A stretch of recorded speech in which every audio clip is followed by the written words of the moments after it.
Yan! Yan, para kita-kita yung sunog apog. Eto, good news mga batang Maynila. Yung taon nyo nang nireklamo na nagkukos ng flooding dito, may progress na ang Sunog Apog Pumping Station. So, ang bigay tayo ng history dito, ito pala ay na-fund noong 2017 pa na may higit 700 million pesos yung budget nito.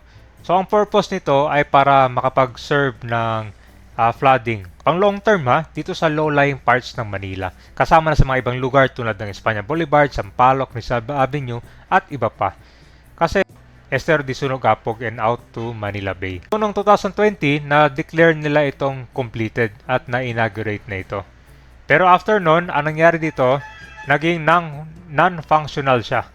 Despite na na-declare siya complete and operational ng 2020, ang pumping station allegedly never functioned properly or parang inconsistent, no? So, anong nangyari dito, nag-aggravate ng flooding. Yung mga residente dito, nagreklamo na sila dahil imbis itong pumping station ay makatulong, naging perwisyo pa siya. So, nag-worsen yung flooding dito. So, una nilang pinuntahan ni Yorme to last September lang. Nag-surprise visit sila dito. So, ayan na nga, nung nakonduct nila, na-confirm nila itong 700 million pesos na project ay fully paid but never work. So, kumbaga, pangit ng resulta. Nandito na sila, Mayor Isko Moreno, Secretary Vince Dizon, MMDA Chairman, para i-inspect ulit at meron ng progress. Alright, so magandang umaga. Nandito na tayo sa Surugapog Pumping Station. So ito na yung update natin dito kabayan kasi I think mga ilang buwan yata yung nakalipas. Pinuntahan ni Mayor Isko Moreno at saka Secretary Vince Dizon dito mismo sa pumping station. Ito yung naging controversial na flood control project na halos aabot na ng 1 billion pesos yung nagastos.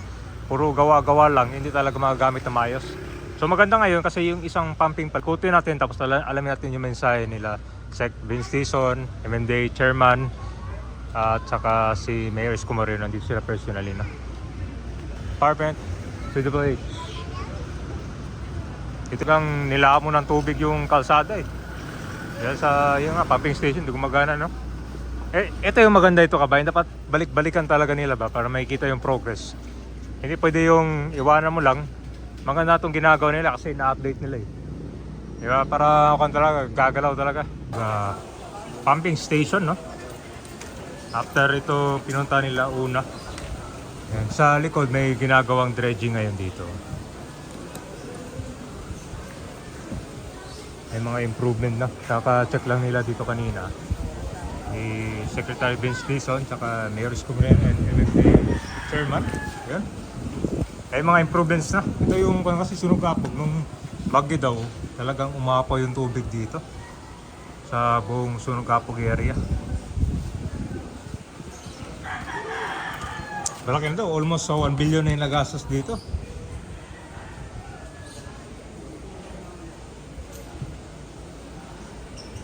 Tapos ko lang daw. Malaki to guys kasi buong estero ang sakop nito.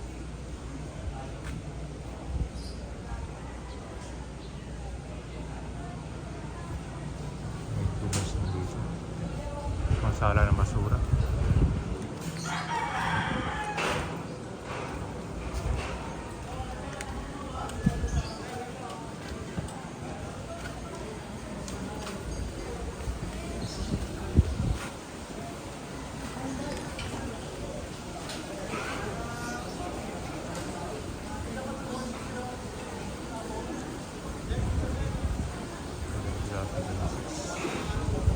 Nagsara natin yung pag-discharge na po ng Pinagiri kasi pag-verify natin dito.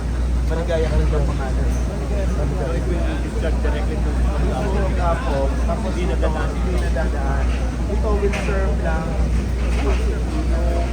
Lumen. Papasalamat tayo kay Yorme at kay Chairman doon kasi talagang nung nag-desisyon tayo na finally pag-anahin na yung Sunog Apog base sa direktiba ni Pangulong Marcos, talagang walang tigil yung support ang binigay sa atin ng City of Manila at saka ng MMDA. So ang masasabi lang natin, dito makikita na natin yung progreso. Kasi 5 taon, ulit-ulit si Yorme dito, ilang beses na nagpunta si Yorme dito. galit na galit siya for I don't know how many years. 8 years na simula nung pinagawa ito noong 2018 hanggang ngayon. Walang nangyari dito. Hindi umandar ito. Ever. No? In fact, kaya nga hindi tinanggap ng MMDA ito kasi nga nung chinek nila, talagang hindi umandar. So 8 years naghintay yung mga kababayan natin dito sa Barangay Sunog Apo na parang barangay Sunog Apo, o yung community na imbes na nga nakatulong pa to, nakasama pa kasi pumakas pa gagawin ba kasi nga hindi umaga.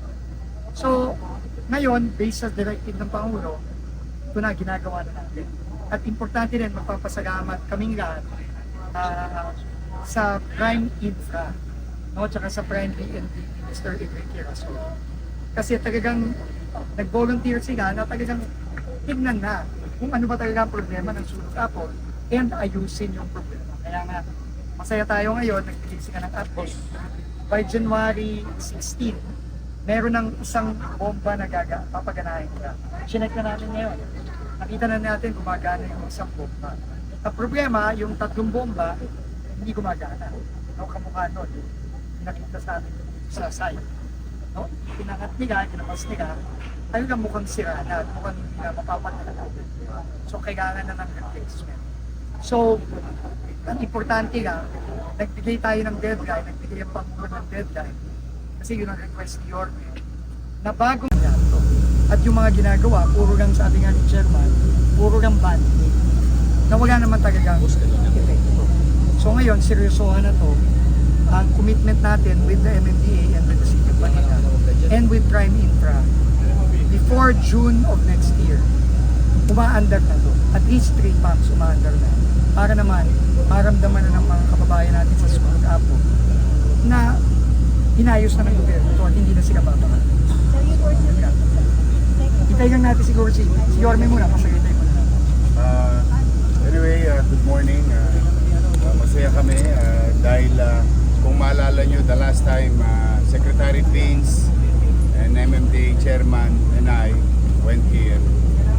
During the course of conversation, immediately Secretary Pins stopped everything kasi na-discover niya may bagong kontrata, 110 million, no? So on that very moment, I vividly remember na hinto nyo na yan once and for all. Aralin natin muna kung ano ang tunay na problema ng buong pumping station na Sunog Apo.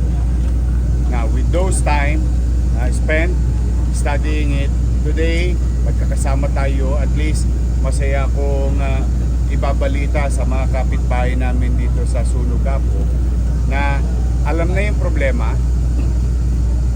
meron ng maayos at pang-permanenteng solusyon. And today, yung proof of concept do sa solusyon na ibibigay, nakita namin gumagana.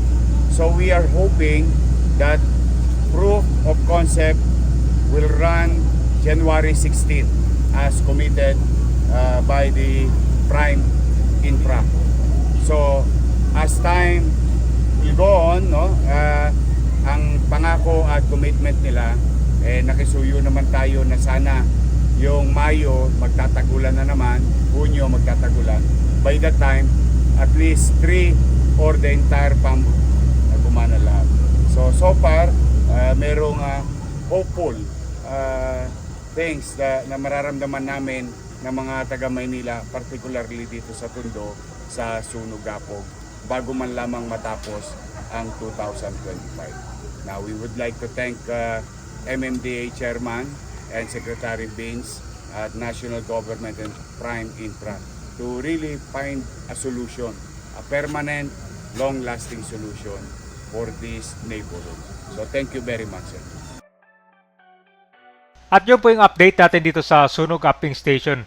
Hopefully by next year, bago sasapit naman yung panahon ng bagyo, ay magana na itong kahit 3 pumping station na sabi ni Ormina. So, yung unang pumping station daw by January, yan yung aba natin. So, balikan natin to sa next year hopefully, sana ako na tuloy-tuloy na yan. No? Kasi itong sunog pumping station, malaking perwisyo yan kapag hindi ito gumana. Kasi itong area na yung kabayan, nagmistulang dagat yan sa tindi ng baha.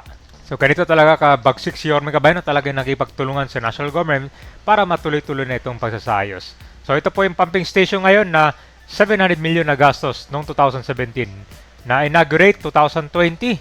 Pero after nun, puro perwisyo na yung nakuha nito. Hindi siya consistent or totally pangit yung pagkagana niya.